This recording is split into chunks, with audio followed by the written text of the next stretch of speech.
அனைவருக்கும் ஆத்ம நமஸ்காரம்.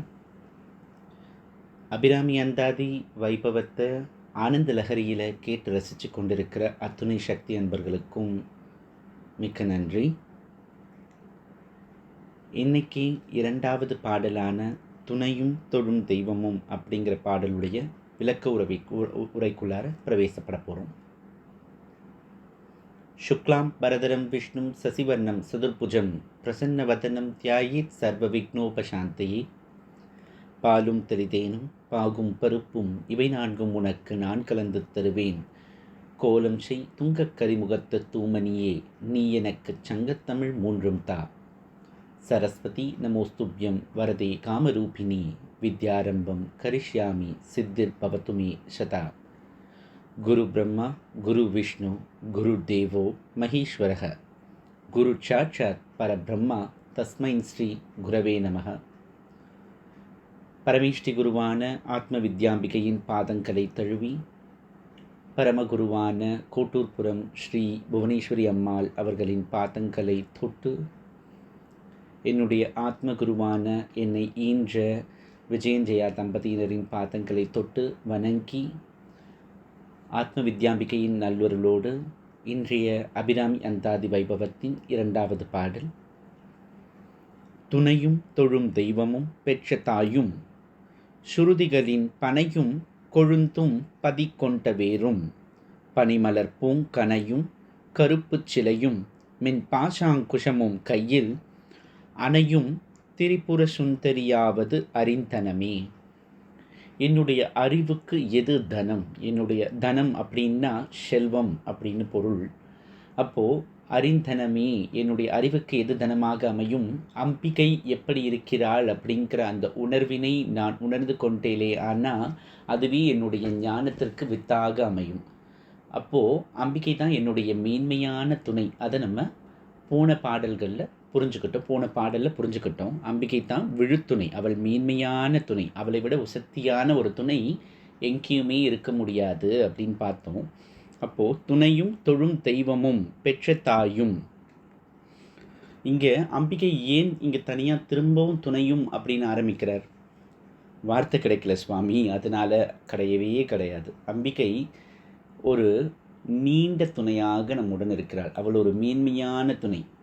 இந்த பிறவியை கொடுத்த அம்மாவுக்கு நமக்கு இந்த பிறவி இருக்கிற வரைக்கும் தான் துணை. ஆனால் இந்த பிறவியை தாண்டி இந்த உடல் அப்படிங்கிறது கடந்து இந்த சட்டையை உரிச்சுட்டு அந்த ஆத்மா எத்துணை உடல்களை எடுத்தாலும் அத்துணை உடல்களுக்கும் இந்த ஜீவாத்மாவான ஆத்மாவிற்கு பரமாத்மாவான அந்த அம்பிகையே மேன்மையான துணையாக இருக்கிறாள். அதனால் அவர் அந்த துணையை அழுத்தமாக தொட்டு இரண்டாவது பாடலை தொடங்குகிறார். துணையும் தொழும் தெய்வமும், நான் தொழுவதற்கு தகுதியான தெய்வமாக அம்பிகை இருக்கிறாள். என்னுடைய அன்னை இருக்கிறாள், பெற்ற தாயும், என்னை பெற்று ஈன்றெடுத்த அன்னையும். இதெல்லாம் ரொம்ப முக்கியமான விஷயங்கள் நம்ம வாழ்க்கையில் இல்லையா? நம்மளுடைய மொத்த இந்த ஜீவாத்மா பரமாத்மா அப்படிங்கிற இந்த வட்டத்துக்குள்ளார இந்த ஜீவாத்மா பரமாத்மாவை அடையிற வரைக்குமான மேன்மையான ஒரு துணையும், தொழும் தெய்வமாக இருக்கக்கூடிய நம் கண்ணெதிரே எப்பொழுதும் உயிரோட்டமாக இருக்கக்கூடிய தாய்க்கு இணையான தாயுமாகவும் அம்பிகை இருக்கிறாள். சுருதிகளின் பனையும் கொழுந்தும் பதிக்கொண்ட வேரும் அப்படின்னு சொல்கிறார். இந்த வரியை நம்ம பிரமாணம் பண்ணுறதுக்கு பின்னாடி அவர் சொல்கிற அழகான வரிகளை பார்த்துட்டு இதுக்குள்ளே பிரவேசப்படுவோம். அம்பாள் கையில் என்னென்ன இருக்குது அப்படிங்கிறத சொல்லிட்டு, இந்த மாதிரி கைகளை பொருளில் வச்சுருக்கிற அந்த திரிபுர சுந்தரி அவளே என்னுடைய அறிவுக்கு தனமாக இருக்கிறாள் அப்படின்னு இந்த பாடல் நிறைவு செய்கிறார். அம்பிகைக்கு குரோதாங்காராங்குஷோஜ்வலா, அப்புறம் பாஷாங்குஷி அப்படின்னு அம்பாளுக்கு ஒரு பேர் உண்டு. அதே மாதிரி இங்கே அழகா அதை சொல்கிறார். அம்பிகை கையில் என்னென்ன வச்சுருக்கா அப்படிங்கிறத சொல்லிட்டு திரிபுர சுந்தரியாக அம்பிகையை தன் மனசுக்குள் அவர் பிரமாணம் பண்ணிட்டுருக்கார் அப்படிங்கிறத இங்கே சொல்கிறார். என்ன சொல்கிறார்? பனிமலர் பூங்கனையும் கருப்பு சிலையும், கருப்பு சிலை அப்படின்னா கரும்பு வில் அப்படின்னு அர்த்தம். பனிமலர் பூங்கனை அப்படின்னா அம்பிகை 5 பானங்களை கொண்ட மலர்களை கையிலே வைத்து கொண்டிருக்கிறாள். 5 பானங்களாக 5 அம்புகள் போல அம்பிகை வைத்திருக்கிறாள். நீங்கள் லலிதா திரிபுர சுந்தரி, காமாட்சி, திரிபுர சுந்தரி, ராஜராஜேஸ்வரி இந்த 4 வடிவத்திற்கும் இருக்கிற ஒற்றுமையை பார்த்தீங்களையான்னா, இந்த 4 தெய்வங்களுக்கும் 4 கைகள் உண்டு. அந்த 4 கைகளிலுமேயே அவர்கள் கரும்பு வில். அம்பிகைக்கு மனோரூபேக்ஷு கோதண்டா அப்படின்னு ஒரு பேர் உண்டு லலிதா சகஸ்ரநாமத்தில். நம்முடைய மனதினையே கையில் கோதண்டமாக வைத்திருக்கிறாள். கையில் இருக்கக்கூடிய பஞ்சபானம்னு சொல்லக்கூடிய 5 மலர் பானங்களில் பஞ்சகிருத்தியம்னு சொல்லக்கூடிய படைத்தல், காத்தல், அழித்தல், மறைத்தல்,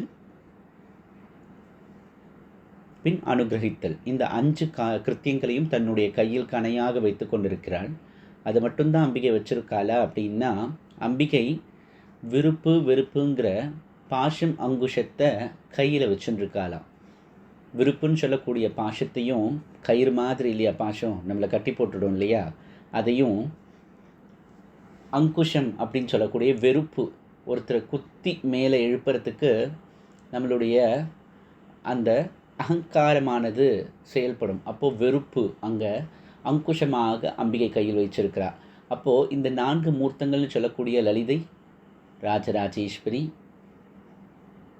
காமாட்சி, திரிபுர சுந்தரி இந்த 4 தெய்வங்களுக்கு இருக்கும் ஒற்றுமை என்ன அப்படின்னு பார்த்தீங்கன்னா, கரும்புவில், பஞ்சபானம், பாஷம், அங்குஷம். அதை கையில் வச்சிருக்கக்கூடிய திருப்புறங்களுக்கும் அழகான இந்த அம்பிகை அபிராமவல்லியே என்னுடைய அறிவிற்கு தனமாக அமைகிறாள் அப்படின்னு பாடுறார். அதற்கு முன்னால் வரியில் சுருதிகளின் பனையும் கொழுந்தும் பதிக்கொண்ட வேரும் அப்படின்னு சொல்கிறார். அம்பிகை வேதத்திற்கு நடுநாயகமான தண்டு போல இருக்கிறாள். உச்சியில் தெரியக்கூடிய கொழுந்து போல இருக்கிறாள். ஆழமாக ஓடிய வேர் போல இருக்கிறாள் அப்படின்றது இந்த வார்த்தைகளுக்கு நேர் அர்த்தமாகிறது. சுருதிகள் அப்படிங்கிற வார்த்தைக்கு வேதம் அப்படின்னு பொருள். சுருதிகளின் பனையும் கொழுந்தும் பதிக்கொண்ட வேரும். அம்பிகையானவள் வேதத்திற்கு மொத்தமுமான ஆதாரமாக இருக்கிறாள்.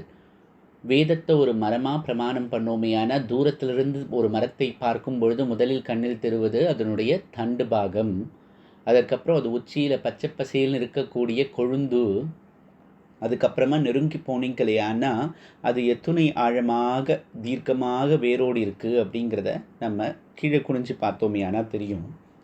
கீழே எத்துணை ஆழத்திற்கு போயிருக்கோ அத்துணை வேகத்திற்கு விவேகமாக அந்த மரமானது நெடுந்து வளர்ந்திருக்கும். அதுபோல் வேதமானது அத்துணை சாராம்சங்களும் தன்னுடன் கொண்டது. அந்த சாராம்சத்திற்கு அதிபதியாக அர்த்தமாக இந்த அம்பிகையே இருக்கிறாள் அப்படிங்கிறத அவர் பிரமாணப்படுத்தியிருக்கார். அப்போது இந்த மாதிரி இருக்கக்கூடிய அழகான அந்த அம்பிகை என் வாழ்விற்கு துணையாக இருக்கணும் அப்படின்னு பிரார்த்தனை பண்ணுறதாக இந்த பாடல் அமைஞ்சிருக்கிறத நம்மளால் பார்க்க முடிகிறது. துணையும் தொழும் தெய்வமும் பெற்ற தாயும் சுருதிகளின் பனையும் கொழுந்தும் பதிக்கொண்ட வேரும் பனிமலர் பூங்கனையும் கருப்பு சிலையும் மென் பாசாங்குஷமும் கையில் அணையும் திரிபுர சுந்தரியாவது அறிந்தனமே அப்படின்னு 2வது பாட்டை நிறைவு செய்தவர் தனமே அப்படின்னு முடிச்சிருக்கார். அறிந்தனமே அப்படின்னு முடிச்சிருக்கார். அதில் அறிந்தேன் எவரும் அறியா அப்படின்னு அடுத்த பாடலை தொடங்கிறத நம்ம பார்க்க முடிகிறது. அம்பிகையின் பேரருளால் இன்னைக்கு 2வது பாடலின் அர்த்தத்தினை சிந்தித்த பின் இன்றைய பகுதி நிறைவு செய்கிறோம். ஆத்ம வித்யாம்பிகையின் நல்லருளால் இன்பமே சூழ்க, எல்லோரும் வாழ்க. அம்பிகையின் பாதங்களை தொட்டு வணங்கும் அடியேன் எல்லா உயிர்களும் இன்புற்றிருக்கட்டும். நன்றி.